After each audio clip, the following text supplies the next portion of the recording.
Muy buenos días, martes 12 de marzo. Abrimos la apertura de este día titulado Día 92, Narcotráfico, Terrorismo, Sociología y Política, porque en Rosario la violencia y el narcotráfico avanzan a escalas impensadas para una nación con el nivel de madurez política y desarrollo social que tiene la Argentina, con un escenario devastador. Ayer parte del Gabinete Nacional desembarcó en la ciudad santafesina para desplegar una serie de políticas que emulan a las tomadas en otros países frente al mismo flagelo, como México, Colombia y el propio El Salvador de Bukele, que Patricia Bullrich tanto se encargó de enlantecer. Por eso, para musicalizar la apertura de hoy, donde nuevamente analizaremos este presente manchado de sangre, acabamos de escuchar, Un hombre de ley de los Tigres del Norte, un narco recorrido mexicano. El martes 5 es baleado por un grupo narco el taxista Héctor Figueroa. El miércoles 6, lamentablemente, lo mismo sucedió con el taxista Diego Calentano. El sábado 9 de marzo, un integrante de un grupo narco asesinó a Bruno, un playero de la estación de servicio de Rosario, y el mismo sábado se confirmó la muerte del chofer del trolebús Marcos, quien fue baleado en la ciudad santafesina el jueves por la tarde.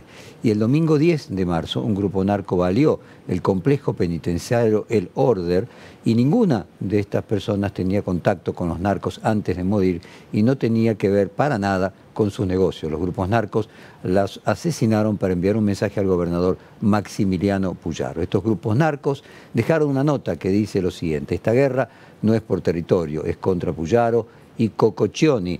Así como nosotros llegamos a 300 muertos, estando unidos vamos a matar a más inocentes por año. Nosotros no queremos celulares, queremos nuestros derechos, ver a nuestros hijos y familia y que se nos respete. No queremos negociar nada, queremos nuestros derechos. Esto es para todos los presos, pabellones y cárceles. Basta de seguir humillando con la familia. Puyaro y Cococcioni carguen con muertes inocentes atentamente, zona norte, zona sur, zona este, oeste, unidos. Desde el 12 de diciembre el gobierno santafesino viene implementando un mayor control dentro de las cárceles porque había advertido que muchas de las operaciones criminales narcos se orquestaban dentro de los pabellones. Frente a esto respondieron las bandas narcos y resulta inquietante el grado de coordinación y unidad que lograron estas facciones criminales que antes competían de manera violenta entre sí por el territorio. No hay registro de haber presenciado bandas criminales para enfrentar una política de Estado que estuvieran ellas coordinadas. Estaríamos, en este caso, frente a un nuevo fenómeno. Las bandas narcos empezarán a funcionar como un actor económico de intereses propios, con una coacción violenta hacia el Estado. Frente a esta situación, se hizo presente la titular del Ministerio de Seguridad, Patricia Bullrich, e hizo las siguientes declaraciones. Vamos a escucharla. Primero, vamos a pedirle a la justicia la utilización de la ley antiterrorista, el artículo 41 quinquies del Código Penal. Toda acción que tenga por objeto amedrentar a la población y sembrar el terror tiene doble pena. 2. Estamos enviando al Congreso de la Nación la ley antimafia o antibanda, que tipifica una nueva modalidad de persecución penal sobre el crimen organizado, tomando los crímenes de estas bandas y adjudicándoselos a todos sus integrantes, como hizo el Código Penal Antimafia de Italia, que terminó con las mafias italianas, como hizo la ley Rico de Estados Unidos y luego Bukele contra las maras. Cada integrante de una organización lleva la pena de la organización por el hecho de participar, con figuras especiales como el arrepentido, que ya existe, y otras nuevas modalidades que nos permitan ir a fondo contra estas bandas. Paralelamente, en otras iniciativas legislativas que propuso la ministra se encuentra la emergencia de seguridad. Vamos a también escuchar el repaso de lo dicho ayer por la ministra.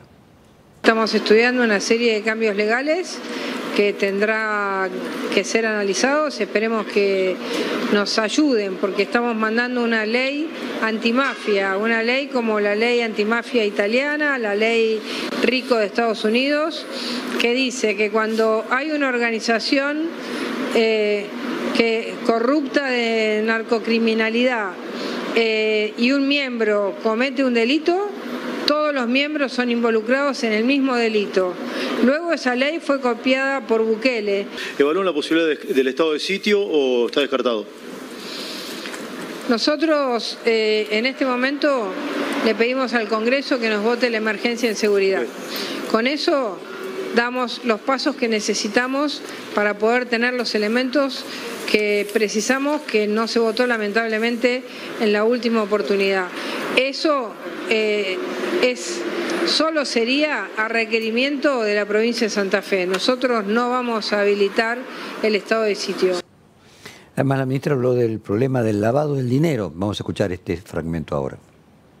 Trabajar fuerte sobre el lavado de dinero, el más oculto de los delitos, el lavado de dinero, que muchas veces no está en los barrios humildes, sino que está en los barrios de alta capacidad económica de la ciudad. Vamos contra los lavadores de dinero con las procuraciones especializadas de la provincia y de la nación para cortarles el capital de trabajo a las organizaciones.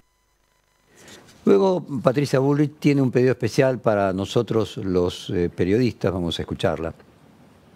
Les pedimos a todos, y especialmente también a la prensa, que nos acompañen en que aquellas operaciones que son de carácter confidencial y secreta para no darles el alimento que necesitan las bandas narcoterroristas nos acompañen, como ha sucedido en Italia cuando se luchó contra las mafias, como ha sucedido en Estados Unidos después del 11S, como ha sucedido en muchos países en los que hay un acompañamiento concreto para no adelantar información que luego cae en manos de las bandas. Se dio ejemplos de países como Estados Unidos, como Italia, como Colombia, como El Salvador, que enfrentaron problemas de narcotráfico. Vamos a hacer una serie de fragmentos sobre estos países. Vamos a empezar primero con Estados Unidos. El plan de lucha contra el narco colombiano. Estados Unidos presentó su nuevo plan de lucha contra las drogas en Colombia. Esto es del año 2022, después de la pandemia. Significativo en la política antidrogas de Colombia. Con la llegada del nuevo gobierno, el país andino suspendió su estrategia de erradicación de cultivos de coca, la materia prima para la producción de cocaína, bajo la idea del presidente colombiano Gustavo Petro, quien aseguró que la guerra contra las drogas ha fracasado. La Casa Blanca aseguró que el presidente estadounidense Joe Biden también le da la bienvenida a una nueva era en la política de drogas. Y el presidente Biden es consciente que muchas de las políticas del pasado han marginalizado a algunas personas y no han trabajado para muchas poblaciones, y lo podemos hacer mejor. La administración Biden está en una nueva era sobre la política de drogas que es holística. Washington invertirá $2 millones en el nuevo programa de asesoramiento de drogas para un proyecto destinado para los próximos 3 años. El gobierno de Gustavo Petro se concentrará en interceptar los cargamentos de cocaína y planea ofrecer incentivos a los productores de la hoja de coca para que adopten cultivos legales. Por una política de prevención fuerte del consumo en las sociedades desarrolladas. Es hora de una nueva convención internacional que acepte que la guerra contra las drogas ha fracasado rotundamente. Otro de los ejemplos marcados por la ministra tiene que ver con la lucha contra la mafia en Estados Unidos, en Italia, perdón, y vamos a poner el caso de 200 condenados en un juicio contra la mafia calabresa, muy reciente, 2023. Más de 200 condenados en el macrojuicio contra la mafia calabresa. Los 212 condenados este lunes suman en total unos 2.100 años de cárcel frente a los 4.700 reclamados por la Fiscalía. Considerado el grupo criminal organizado más poderoso y violento de Italia, la 'Ndrangheta, el sindicato del crimen calabres, acumuló poder silenciosamente dentro y fuera de Italia a medida que la mafia siciliana perdía influencia. El núcleo del juicio ha girado en torno a la familia Mancuso, quien según los investigadores encabeza uno de los clanes criminales más poderosos en la ciudad de Vibo Valentia. El juicio ha confirmado la intromisión de la mafia calabresa entre políticos y policías. En los últimos años, representantes de la Ndrangheta han realizado una ola de compras por toda Europa para lavar ingresos ilícitos y generar dinero limpio, dirigiendo negocios en los sectores del turismo, hostelería y la inversión inmobiliaria. Bueno, como se puede ver, este juicio es del año pasado, lo que demuestra contra la mafia italiana, lo que demuestra que la erradicación completa de este tipo de organizaciones delictivas es difícil de lograr y se trata de algo crónico que hay que combatir siempre. Es decir, el citado ejemplo de la ley antimafia que dio resultado citado por la ministra, claramente se demuestra que da resultado parcial, lo que no quita que tenga valor, porque de hecho el año pasado hicieron un juicio contra 200 mafiosos. Ahora vamos al caso paradigmático, el caso del salvadoreño Nayib Bukele. Vale mencionar que El Salvador es el país más pequeño de toda América. Vamos a la política contra las maras de Bukele. Con la excusa de acabar con las pandillas, el gobierno del presidente Bukele suspendió hace un año las garantías constitucionales y decretó el estado de excepción. Las cifras de criminalidad han bajado y la popularidad de Bukele ha subido como la espuma. Súper diferente el ambiente que se vive, ¿verdad? Tanto como tranquilidad, ¿verdad?, para la familia. Pero llueven las críticas de abusos y detenciones arbitrarias desde organizaciones como Amnistía Internacional o Reporteros Sin Fronteras. Las cifras oficiales hablan de 66.000 detenciones. Según Human Rights Watch, hay 1.000 arrestados con solo 12 años. Allí no importaba si era pandillero, o sea, toda la gente que se pudiera capturar cometiendo algún medio ilícito, siempre teníamos que llevarla. La Procuraduría para la Defensa de los Derechos Humanos en El Salvador habla de más de 4.000 denuncias de atropellos. Las cifras de delitos han caído drásticamente, pero para muchos la seguridad tiene un alto precio. Es inquietante, obviamente, la disyuntiva que se plantea siempre entre seguridad y derechos humanos, y es difícil arbitrar entre ambas y siempre hay que tenerlo en cuenta. Hay una iniciativa muy interesante en el plano legal que mencionó la ministra de Seguridad, la idea de que un integrante de una banda delictiva debe pagar por los crímenes de toda la organización. Este es un antecedente que hubo en los Estados Unidos. Vamos a ver el caso de la ley RICO, que también citó la ministra, la ley RICO, y el caso Trump en el año 2023. ¿En qué consiste la ley RICO en Estados Unidos? Federal fue aprobada en 1970 con el objetivo de combatir el crimen organizado. Luego, varios estados crearon sus propias versiones, pero la de Georgia es la más estricta porque cubre un espectro más amplio de posibles delitos. La ley RICO supuso un antes y un después en la lucha contra la mafia porque permitió contemplar los hechos de todos los actores de una organización y relacionarlos con quienes daban las órdenes. RICO se hizo famosa cuando Rudy Giuliani, principal fiscal en Manhattan en los años 80, logró enjuiciar con ella a las principales familias mafiosas de Nueva York. Estos hitos catapultaron la carrera política de Giuliani, quien capitalizó su éxito en la corte para llegar a la alcaldía de Nueva York. Paradójicamente, ahora el mismo Giuliani está entre los acusados en el caso contra Trump. Giuliani era parte del equipo de seguridad que el candidato a presidente frustrado Sergio Massa tenía. El enfoque de la ministra de Seguridad se centra en golpear sobre las bandas narcos y reducir la oferta de drogas, desarticular el negocio de la oferta. Podría ser una síntesis, el objetivo de Patricia Burri. Sin embargo, hay otros aspectos que no fueron mencionados y otros especialistas en el tema que otros especialistas en el tema recalcan. Uno es la necesaria vinculación de estos grupos y las fuerzas de seguridad provinciales, y el otro es el problema de la creciente demanda de droga que hay en nuestra sociedad.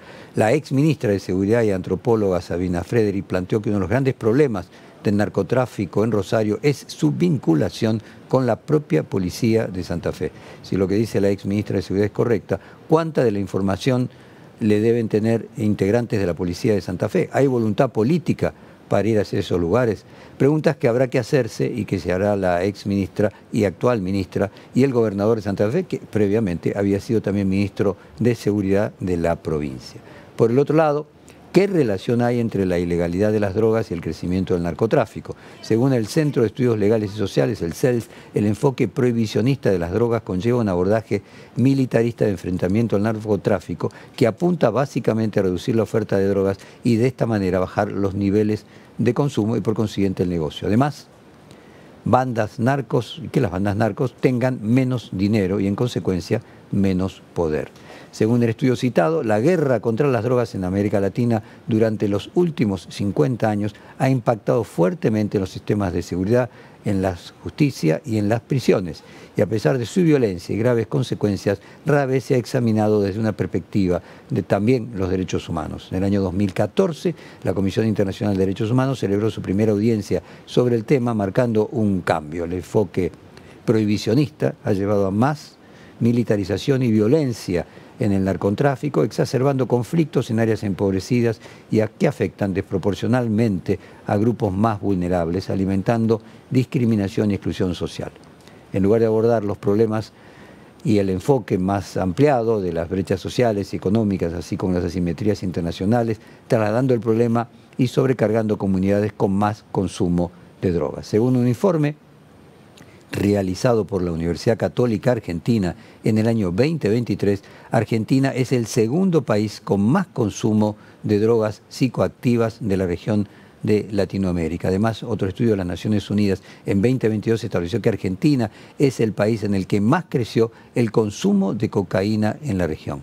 Evidentemente, no solamente es un problema de producción y oferta de drogas, hay un problema de demanda y de consumo. Una sociedad que tiene cada vez más cantidad de habitantes que necesitan una sustancia para hacer frente al día a día. La violencia de las bandas narcos es el eslabón final de un proceso mucho más complejo y mucho más grande. Evidentemente, el problema del narcotráfico no es solo un problema de seguridad, lo es también de salud pública y hasta de política general. ¿Qué país estamos construyendo en lo que cada vez se necesita estar más sedado y apelar a más de estos instrumentos para seguir viviendo? La situación actual es extremadamente preocupante en varios niveles, tanto en el punto de la oferta de las bandas narcos y la violencia, como en el crecimiento del consumo que golpea en la sociedad. Estas son dos caras de una misma moneda que vive un país cada vez más golpeado por la crisis económica y la falta de perspectivas que ésta acarrea. Esperemos que frente a esta situación nuestra clase política pueda encontrar los consensos necesarios para hacer frente a esta problemática y no vivamos situaciones que se viven en otros países de la región.